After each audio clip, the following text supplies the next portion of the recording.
Hi, my name is Suzanne LeBlang, and I'm the Director of Clinical Relationships at the Focused Ultrasound Foundation, and I very much appreciate the opportunity to talk to you right now about focused ultrasound applications for psychiatric diseases. I'd like to just give you a little background and timeline of mental illness, some interesting facts I found. In 1100 BC, the Chinese treated mental illness with herbs. And then in 400 BC, Hippocrates and Galen both agreed that mental illness stemmed from brain pathology or an imbalance of bodily fluids. So there was something organically wrong with the brain. In 1896, Emil Kraepelin developed a taxonomy of mental disorders. He started to separate them into different subgroups. And in 1908, Clifford Beers published A Mind That Found Itself, and based on his experience with mental illness, actually founded Mental Health America. Now, I'm sure many of you know of someone in the past, as illustrated in this picture, or someone in our current generation, a friend, a coworker, a family member that is suffering from mental illness. Perhaps my favorite person that unfortunately suffered from and succumbed to mental illness was Robin Williams. And he made a quote that said, "The tragedy of life is not death, but what dies inside us while we live." Some more interesting statistics to think about today and why the Focused Ultrasound Foundation is concentrating on mental illness are some of the following here. 1 in 5 adults experiences a mental illness each year in the United States. 970 million people worldwide suffer from a mental health disorder, with depression and anxiety being the most common. Some more sobering statistics. 25 to 30% increase in anxiety among teenagers globally, which they feel is due to the COVID pandemic. And nearly 20% of high school students have seriously considered suicide in 2021. In fact, 50% increase recently in emergency room visits from adolescent girls in 2021 were noted compared to 2019. So not only is it prevalent among everyone in our population, but our children and our teenagers are especially suffering from this. The United States alone spends over $282 billion annually for medical care. So when we think about mental illness, I want you to think about circuits and how many neurons are in the brain. And each neuron does not function independently. They're all interconnected. And if you see in this middle picture, different bundles of neurons are colored differently. And the green ones that are, let's say, in the frontal lobe here reach the brainstem and even part of the cortex. So you can see how complicated this neuronal structure is. But there is an organization to it, and it's based on circuits. Back in 2016, an article came out on Precision Psychiatry, noting that certain circuits are responsible for depression, others for anxiety. In 2023, more articles came out about bringing this human connections of neural function and called connectomics into clinical practice in psychiatry. And recently in 2024, this article was published on the big connectome imaging data in psychiatric disorders. So think of connectomics, how all these neurons are connected. On the right here, there's some very interesting circuits displayed. So for example, the default mode connects part of the prefrontal cortex to parts of the brain back here. Other features of different mental disorders have different connectomics. And what's interesting is in a lot of the mental illnesses that we're going to talk about today, there's actually hyperfunctioning or overactivity of what's called the default mode network. So as you see in this triangle here, you can see there's overactivity that lights up on a functional MRI scan in this default mode network. So how can we get these neurons to function less and not be overactive, causing the mental illness? And even bringing this further, the community is starting to realize that some of these circuits may be amenable to certain treatments. So for example, the default mode network has been shown to be responsive to something called transcranial magnetic stimulation. Other things like positive affect may be responsive more to certain medications. So they're really getting into precision medicine.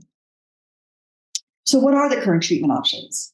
Well, there's cognitive behavioral therapy, which everybody usually starts with. Then if they feel you can benefit from medications, they can prescribe that for patients, but 20 to 60% of patients are treatment resistant. There are several non-invasive treatments shown here, which is transcranial magnetic stimulation and direct current stimulation. And these involve technologies that are put over the head, so there's nothing invasive, but they can only reach superficial targets, meaning meaning targets and connections in the brain that are very close to the skull. There are also invasive surgical procedures, which are surgical procedures where certain cannulas and catheters and probes are placed deep into the brain, as shown here. So where does transcranial ultrasound stimulation fit into this armamentarium? It has the benefit of being non-invasive, meaning a probe is put right on top of the brain, but it can actually penetrate not only superficially, but into deep targets. Again, it fits in between non-invasive and invasive because it's incisionless, but it can reach superficial and deep targets. So how do we use focused ultrasound to do this? Well, with focused ultrasound, there are various mechanisms of action. You can use it in a thermal mechanism of action to generate heat or a mechanical mechanism of action to disrupt the propagation of cellular signals. And you can do it with increasing power. So the most well-known application of focused ultrasound is with thermal ablation. I'm sure you're familiar with that. That's where we heat a very specific area in the brain to a temperature of over 60 degrees Celsius, which kills the neurons in that region or kills the brain tissue in that region. It's already FDA approved to treat essential tremor and Parkinson's disease in the brain. In Asia, it's actually approved to treat OCD and depression. The only device that can do thermal ablation in the brain right now is a MRI-guided system by Psychiatric. The other mechanism of action that I want to talk about for psychiatric conditions is neuromodulation, and that's down here in the lower left-hand corner. It uses a mechanical mechanism of action of focused ultrasound with low power. And the thought behind this is that although various mechanisms of focused ultrasound have been suggested, this intramembrane cavitation may induce calcium influx and affect the function of ion channels and mechanical receptors, and thereby modulating neuronal excitability. I thought this video would kind of show you this in real time, so I hope you enjoy this video and hopefully you'll better understand the mechanism of action. Psychiatric, neurological, and developmental brain disorders are mediated by changes in the structure and function of brain circuits. They have an overwhelming societal and economic burden, affecting 1 in 4 individuals worldwide. Precise and safe interfacing with the brain is crucial for advancing our understanding of brain circuit functions and for conducting therapeutic interventions. Transcranial focused ultrasound stimulation, TUS, is a cutting-edge technology that offers precise focal targeting anywhere in the brain. It uses sound waves through the skull to interact with the brain tissues, and particularly cells that are responsive to small changes in pressure, displacement, and temperature. Recent studies have demonstrated that low-intensity ultrasound can safely modulate neural activity with high spatial resolution and potentially influence specific cell types. This positions focused ultrasound as one of the most promising precision neuromodulatory technologies of the past decade. It involves mechanical displacement of cell membranes, release of lipid rafts containing enzymes, and the activation of ion channels sensitive to temperature and pressure changes.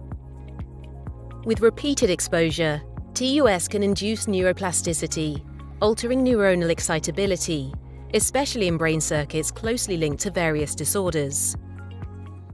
So what machines can we use to do this focused ultrasound-induced neuromodulation?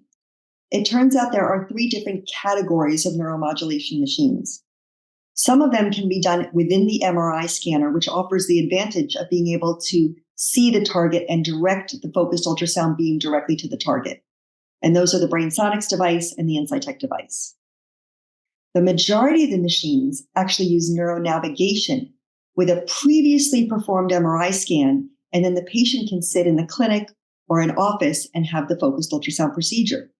So here's a picture of a typical neuronavigational device. So you see the computer interface where you can download the previously performed MRI scan. The patient then puts an apparatus on top of their head where the focused ultrasound transducer is right on top of the scalp. And then using optical guidance, meaning putting fiducial markers on the MRI scan and on the patient's head, it can correlate the two so they register together. So while you put the transducer on the patient's skull, you can follow the MRI scan and put the transducer wherever you want it to go, and then have it target exactly where you want inside the brain. There are numerous companies in this space, as you can see listed here. There's one focused ultrasound neuromodulation device that's being tested in clinical trials that you don't need any guidance for because it's placed over the ear where there's a specific nerve right under the ear, and that's called from the nerve gear corporation. Listed here are several of the clinical indications that are being used to treat psychiatric disorders with focused ultrasound. With the high-intensity focused ultrasound mechanism of action, that's the thermal lesioning, you can see it treats depression, OCD, anxiety, anorexia, schizophrenia, bipolar disease, alcohol addiction, and auditory hallucinations. Now, most of these, with the asterisk, have been studied in China. However, depression and OCD are also in clinical trials in the United States, Canada, and even in South Korea. In neuromodulation, there's depression, OCD, schizophrenia, anxiety, and several addictions, including cocaine, tobacco, food, and opioid, being investigated. With the HIFU thermal lesions, there have been 8 publications to date, which have mostly involved the results of studies from OCD and depression. But please note that over 121 cases of HIFU thermal lesioning with focused ultrasound have been done in China. So let me tell you about a few of these studies. A study out of Canada and a study out of South Korea have both demonstrated long-term safety and efficacy of focused ultrasound HIFU ablation for obsessive compulsive disorder. And in the top one, they actually studied depression as well. However, there was a statistically significant improvement in obsessive compulsive disorder in this study, which showed a marked decrease in the Y-box score at baseline, 6 months and 12 months, and even extended out to 1 year and 2 years. And remember when we talked about the connectomics? Well, you can see the fiber tracks here coursing from the frontal lobe through the internal capsule where they targeted the thermal ablation. And you could see that some of the tracks in purple were sour spots and the patients didn't receive a significant benefit. And some of the tracks that are shown here in red were the sweet spots where the patients did receive benefit. So we have to really remember that it's not just one target, it's a specific target in a specific patient based on their connectomics. In the study down here from South Korea, you could see that the improvement shown here in dark gray at 2 years sustained over 10 years. So we know that this treatment is durable. And here you could see some of the capsulotomy lesions in the internal capsule in these patients. Now, I borrowed this slide from a presentation that was made in South Korea earlier this year, and it's from the group in China that's treating anorexia with high-intensity focused ultrasound and thermal ablation. And this was a 15-year-old patient with anorexia, and you could see here before focused ultrasound, she was markedly skinny with a body weight of 22.5 kilograms. She was completely bedridden. 3 months post-focused ultrasound, her weight increased, and 5 months post-focused ultrasound, she was treated enough and felt good enough to go back to school. So what about neuromodulation? Well, it's being used to treat a variety of disorders. And look at the number of publications to date already. Over 15, 9 involve OCD and depression, 3 anxiety, 2 substance use disorders, and 1 with schizophrenia. So in this study that was reported in 2024, they did focused ultrasound modulation of a part of the brain called the subcallosal cingulate. And you can see here that compared to the sham treatment, the patients that received focused ultrasound had a marked decrease in their sadness scores. And this was with a single 40-minute bilateral sonication to this region. So they showed significant improvements in mood and depression scores. It rapidly reduced the depressive symptoms, even on day 1, lasting until day 7, which is very different than TMS and direct current stimulation, which oftentimes takes a longer time to work. And functional MRI scans actually showed a decrease in activity in those targeted areas, again, downregulating those areas that are usually hyperactive. Another study that was published with focused ultrasound and depression did multiple sessions, 6 sessions over a different portion of the brain called the dorsolateral prefrontal cortex over 2 weeks. And you can see here compared to baseline, the sham group did not show a significant improvement, but the treated group with focused ultrasound showed marked improvement at 2 weeks. In this study, they evaluated focused ultrasound to treat depression in a different part of the brain called the anterior nucleus of the thalamus. They treated it with 4 sessions to each side, right and left, every 15 minutes. And they actually compared this treatment to targeting 2 other areas of the brain called the ventral capsule and the stria terminalis. And what you can see here is that when they treated the anterior nucleus of the thalamus, there was marked decrease in the depression scores compared to targeting the other areas of the brain. So this is probably a really good target. And if you look here, remember I showed you a while ago the default mode network and how it was hyperactive in patients with mental disorders such as depression? So you can see here at baseline, all of these areas lighting up. But after treatment of the anterior nucleus of the thalamus, look at how it downregulated these areas. So it proved that there was target engagement and the patient was responding. Now, how about neuromodulation to treat another psychiatric disorder like addiction? So it turns out addiction is a reward center, and it's the most primitive part of our brain. What happens is things like opioids result in a surge of dopamine in the brain, which makes you feel good. As they keep using these addictive substances, the dopamine stores are depleted, and the users try to increase the opioid even more by using more substances to get another dopamine surge. So it's a cycle. So you can see here that the nucleus accumbens, shown in purple here, is one of these reward centers of the brain, and it receives the dopamine from another part of the brain. So in the resting state, you get some dopamine that's released from the neurons and it's taken up in the nucleus accumbens. But when you stimulate it with an addictive substance or other things, which I'll tell you about in a second, you get too much dopamine, right? And too much reward, and that's why they feel good. Well, what releases dopamine? Food can release a certain amount of dopamine. Having sex can release certain amounts of dopamine. But look at how cocaine, opioids, heroin, and methamphetamines release significantly more amounts of dopamine. And that's why they're extremely addictive substances. So this study reported 4 patients using low-intensity focused ultrasound to treat substance use disorder. And what they did was first they studied a sham procedure where the patient thought they were getting focused ultrasound neuromodulation, but they really weren't. And then they did the active sonications where they really were receiving it. So I bet you can tell what really happened during this study. So here are the results of 2 patients.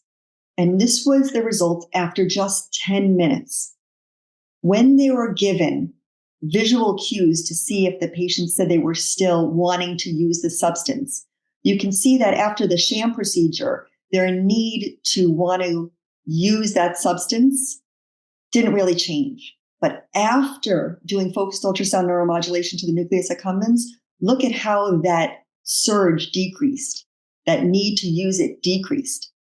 And after the first week, you can see the black pre-low intensity focused ultrasound compared to the blue post low intensity focused ultrasound markedly decreased the craving of all of these substances.